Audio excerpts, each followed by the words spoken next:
Hi friends, welcome to Rajahmundry home recipes.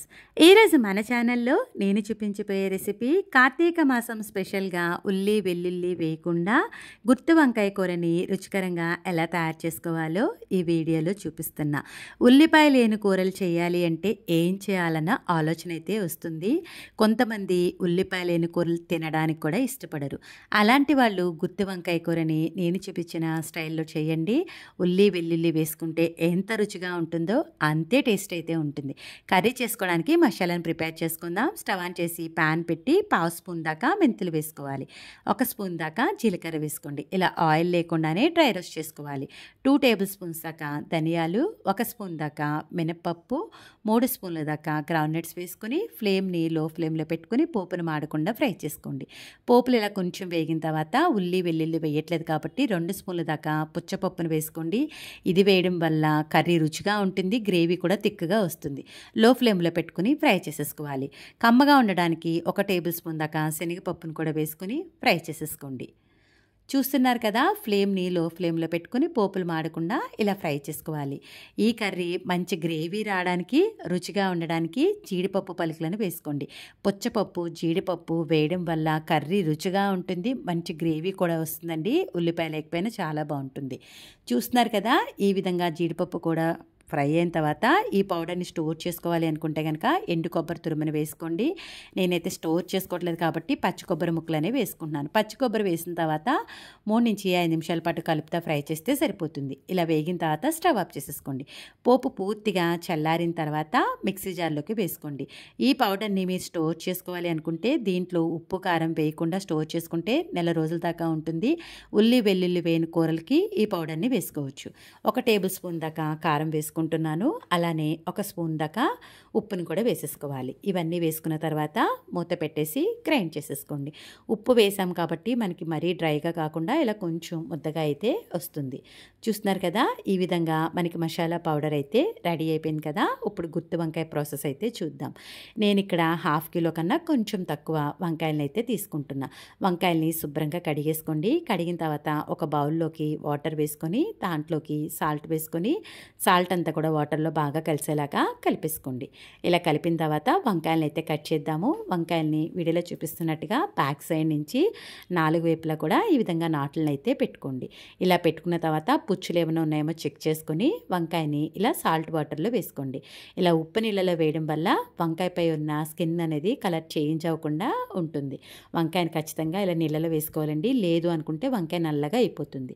వంకాయలను 4 వైపులా cut చేసేటప్పుడు చూస్తున్నారు కదా, చివరిన కొంచెం గ్యాప్ ఉండేటట్టుగా చూసుకోండి. ఇలా 4 వైపులా వంకాయలన్నింటినీ కూడా కట్ చేసుకొని సాల్ట్ వాటర్లో వేసేసుకోండి. వంకాయలు అయితే మనకు రెడీ అయిపోయినాయి కదా. ఇప్పుడు ఈ వంకాయలోకి మసాలాను అయితే పెట్టుకుందాం. మనం గ్రైండ్ చేసి పెట్టుకున్న మసాలాని ఈ విధంగా వంకాయ లోపలికి చేతితోటి బాగా లోపలికంటూ ఈవెన్గా స్ప్రెడ్ చేసేసుకోండి. ఇలా చేసుకున్నాక చేతితోటి ఒకసారి గట్టిగా ఈ విధంగా ప్రెస్ చేసి పక్కన పెట్టండి. ఇలా ప్రతి వంకాయలోకి మనం గ్రైండ్ చేసి పెట్టుకున్న మసాలా పౌడర్ని చేతితోటి లోపలికంటూ ఈ విధంగా స్టఫ్ చేసేసుకోవాలి. చూస్తున్నారు కదా, ఇలా మొత్తం వంకాయలన్నిటిని కూడా బాగా స్టఫ్ చేసేసుకోండి. స్టఫ్ చేసుకున్న తర్వాత పౌడర్ మిగిలితే పక్కన పెట్టండి. ఇప్పుడు స్టవ్ ఆన్ చేసి ప్యాన్ పెట్టి దాంట్లోకి ఆయిల్ వేసుకోండి. గుత్తి వంకాయ కూరకి ఆయిల్ కాస్త ఎక్కువగానే పడుతుంది. 1 స్పూన్ దాకా జీలకర్ర, 5 పచ్చిమిర్చిని కూడా వేసుకొని లో ఫ్లేమ్లో పెట్టుకుని జీలకర్ర పచ్చిమిర్చిని ఫ్రై చేసేసుకోండి. ఇలా కొంచెం ఫ్రై అయిన తర్వాత దీంట్లోకి క్లీన్ చేసి పెట్టుకున్న కరివేపాకు కూడా వేసుకొని మరొక సెకండ్ పాటు కలుపుతా ఫ్రై చేసేసుకోండి. ఇందులో ఉల్లిపాయ వెల్లుల్లిపాయ ఏమి వేయకపోయినా కర్రీ అయితే చాలా బాగుంటుందండి. మీరు కావాలంటే టమాటాను వేసుకోవచ్చు. నేనైతే టమాటాను కూడా వేయట్లా. చూస్తున్నారు కదా, మనం స్టఫ్ చేసి పెట్టుకున్న వంకాయలన్నీ ఈ విధంగా ఒక్కొక్కటిగా వేసుకోవాలి. ఇలా స్టఫ్ చేసి పెట్టుకున్న వంకాయలన్నీ ఆయిల్లో వేసుకున్న తర్వాత ఎక్కువగా కలపకూడదండి. మీడియం ఫ్లేమ్లో పెట్టుకుని 5 నిమిషాల పాటు చూస్తున్నారు కదా, గరిటెతో చాలా నెమ్మదిగా ఫ్రై చేసుకోవాలి. 5 నిమిషాల తర్వాత చూస్తున్నారు కదా, వంకాయలు అనేది మనకి లైట్గా కలర్ కూడా చేంజ్ అయినాయి కదా. ఇప్పుడు మూత పెట్టేసి లో టు మీడియం ఫ్లేమ్లో మరొక 10 నిమిషాల పాటు కుక్ చేసుకోండి. 10 నిమిషాల తర్వాత మూత తీసి చూద్దాము. వంకాయ చూస్తున్నారు కదా, కలర్ కూడా చేంజ్ అయింది కదా.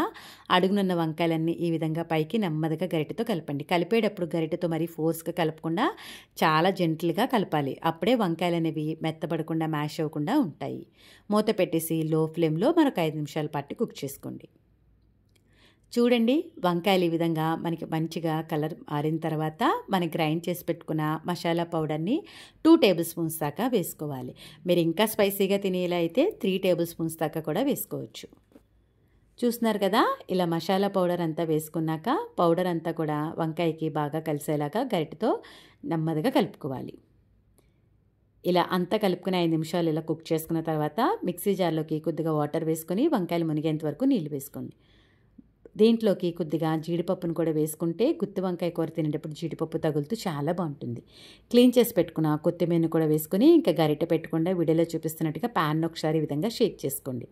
షేక్ చేసుకున్న తర్వాత మూత పెట్టేసి మీడియం ఫ్లేమ్లో 10 to 15 మినిట్స్ పాటు ఉడికించుకోవాలి. అవసరం అనుకుంటే ఈ విధంగా మధ్య మధ్యలో మూత తీస్తూ చూడండి. మనం ఎక్కువగా గరిటె పెట్టేసామంటే కనుక వంకాయ మెత్తగా మ్యాష్ అయిపోయినట్టు ఉంటుందండి. ఉల్లి వెల్లుల్లి లేకపోయినా ఈ కర్రీ చాలా బాగుంటుంది. ఇలా కొద్దిగా ఉడికిన తర్వాత దీంట్లోకి ఒక హాఫ్ స్పూన్ దాకా ధనియాలు జీలకర్ర పొడి కూడా వేసుకొని ఈ పౌడర్ అంతా కూడా బాగా కలిసేలాగా కలిపేసుకోవాలి. ఇలా కలుపుకున్న తర్వాత ఉప్పు కారాన్ని ఒక్కసారి చెక్ చేయండి. ఏమైనా తక్కువైతే కనుక వేసుకోండి. నాకైతే చెక్ చేసినప్పుడు ఉప్పు కాస్త తక్కువైంది అనిపించింది. కొద్దిగా ఉప్పునైతే వేసుకుంటున్నా. ఉప్పు అంతా కూడా బాగా కలిసేలాగా కలిపేసుకోండి.